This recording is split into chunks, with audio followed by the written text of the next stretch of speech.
Não, a gente se apega a muita bobagem e acha que essas coisas vão definir. Geralmente a gente se apega ao que a gente não tem, né? O dinheiro é um grande fetiche da felicidade porque as pessoas muitas vezes não têm, né? E acham que quando tiverem, aí sim eu vou encontrar a felicidade. Aí você descobre que não tem pote de ouro no fim do arco-íris, aí, brother, aí a depressão é pior.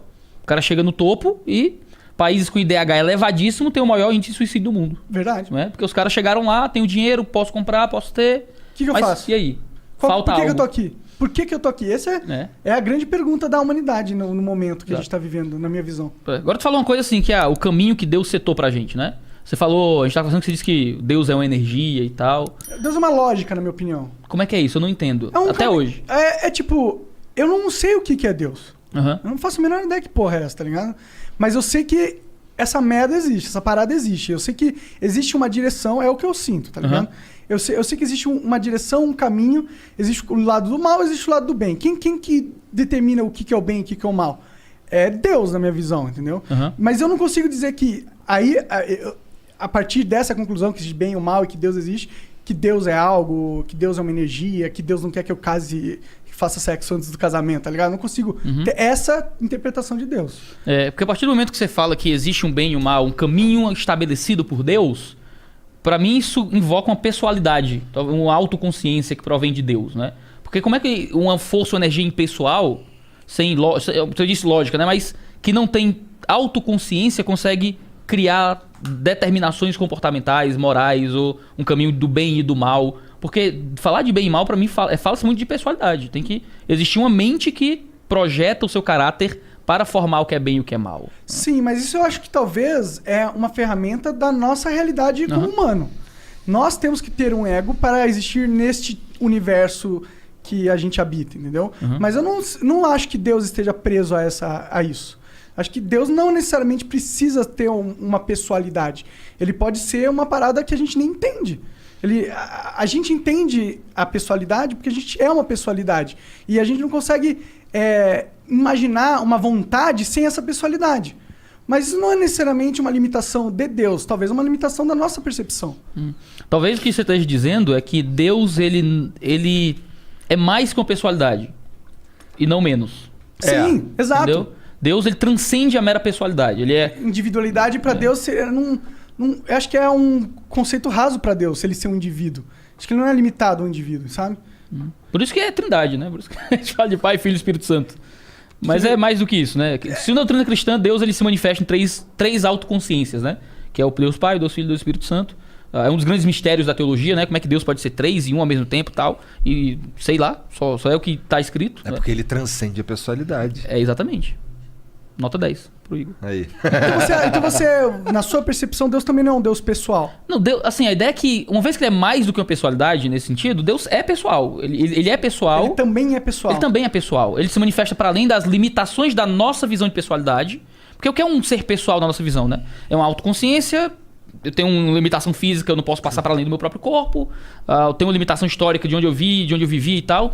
E Deus, ele é uma pessoalidade. Quando a gente fala pessoalidade, a linguagem teológica é de uma autoconsciência. Ele é um ser, uma pessoa, é a linguagem tradicional da teologia, que se entende, tem uma autoconsciência, sabe quem é, tem sua própria pessoalidade e personalidade. E isso se manifesta no Pai, no Filho e no Espírito Santo como três autoconsciências, como três pessoas. E veja, se você fala de um Deus em três autoconsciências, em que cada autoconsciência, cada pessoa é totalmente Deus, mas os três são totalmente Deus e um está contido no outro, a gente começa a conversar um pouco sobre o que você está dizendo. É um Deus que transcende o nosso conceito, a nossa limitação de pessoalidade. Então, quando eu digo a Deus é uma força, Deus é uma energia ou uma lógica, a sensação que me passa quando eu escuto isso é que Deus é menos que uma pessoalidade. Ele é como se fosse uma energia informe que talvez nem se veja como Deus, nem se perceba como existente, mas que move a gente de alguma direção ou algo parecido. Talvez ele não se... Concordo, é meio um pouco essa minha visão. Talvez ele não tenha a nossa percepção de Deus. A gente tem uma percepção... Talvez ele só tá... Deus só esteja existindo e nem sabe que ele criou tudo isso, tá ligado? Eu não sei o que é Deus. Essa é a parada. Eu não sei o que é. Pra mim, essa lacuna tá aberta. Ele pode ser esse Deus pessoal e eu sei que... Mas talvez ele não seja. Ele precisa ser. Se Deus ele conseguiria encarnar na Terra, eu não acredito que ele conseguiria. Porque a partir do momento que ele se materializasse como um indivíduo, como ele não seria mais Deus. Seria outra parada. Um dos grandes mistérios do cristianismo é justamente como é que isso foi possível mesmo.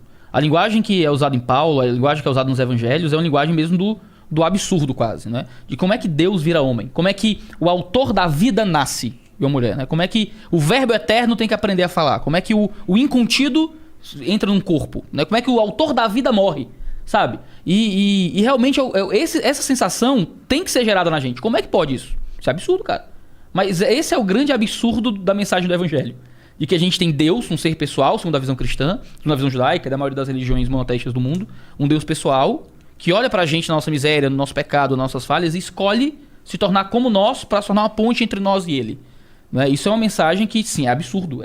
Como é que Deus vira gente, cara? Eu não virava gente. Se eu fosse Deus, papoca todo mundo e tal, e vai. Eu não sei, você... Eu entendo. Não, entendeu? Se fosse eu, que se dane todo mundo, entendeu? Assim. Mas não, tem um Deus que olhou com misericórdia e com amor, entendeu? E que se tornou participante da nossa vida para ser o modelo perfeito que a gente recebe quando crê nele, sabe? Isso é uma coisa maravilhosa dentro da mensagem cristã e da visão cristã das coisas, né? Sim, mas eu acho que aí a gente tem duas interpretações dessa passagem, dessa mensagem. Você pode ter uma interpretação literal da parada, que é Deus realmente é Jesus, ele se materializou através de Jesus e trouxe o ensinamento dele, ou Deus habita todos os homens e toda vez que a gente nasce, Deus nasce junto com a gente e Jesus, ele simbolizou alguém que nasceu e soube escutar a parte de Deus que nasceu dentro dele. Não que ele seja Deus em si, mas sim que ele seja um avatar daquele que se aproximou, pelo menos na nossa história da humanidade, ao máximo daquilo que está dentro de todos nós. É uma teoria muito bonita. Só que não é o que ele diz acerca dele mesmo nos evangelhos, mas né? é que a interpretação do que ele diz é muito aberta. Não dá pra você... Em algumas coisas, com certeza. Sim. Não é?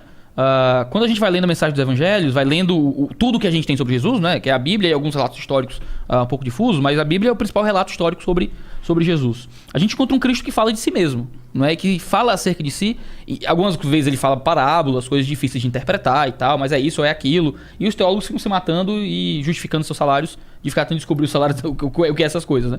Mas a maior parte da mensagem do evangelho é uma coisa muito simples. A maioria das pessoas, o grande problema é a tradução, né? Às vezes você pega a tradução bíblica, é mó arcaica, mó difícil e tal. Mas a Bíblia foi escrita no Novo Testamento em um grego chamado grego vulgar. É o grego koiné. Não era o grego clássico dos filósofos, era o grego do povo.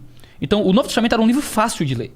Qualquer pessoa entenderia o que estava escrito ali. Claro que tem a barreira de tradução, aí você às vezes pega uma tradução muito arcaica, é difícil. Já existem hoje, muitas traduções são muito fáceis, né? Nova tradução da linguagem de hoje, nova versão transformadora, a mensagem e tal. Alguns parágrafos de traduções que repetem essa facilidade do texto, né?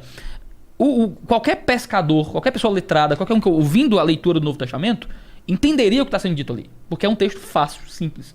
Não foi feito para ser um texto cheio de metáforas e coisas obscuras e conteúdos para colocar aqui o texto e fazer e achar a mensagem oculta da Bíblia. Não é nada disso, é uma narrativa muito simples. Um cara nasceu, cresceu, alegava ser Deus, dizia que as profecias do Antigo Testamento eram sobre ele, fez um monte de milagre para provar que ele realmente era divino, morreu, disse que ia ressuscitar, ressuscitou, e 500 pessoas e várias pessoas lá na Galileia testemunharam isso e escreveram dizendo que não, a gente viu isso acontecer, né? E quando colocaram eles diante de uma cruz romana, pô, você nega e diz que é mentira, ou eu te mato, disseram, não, pode me matar porque não é mentira não.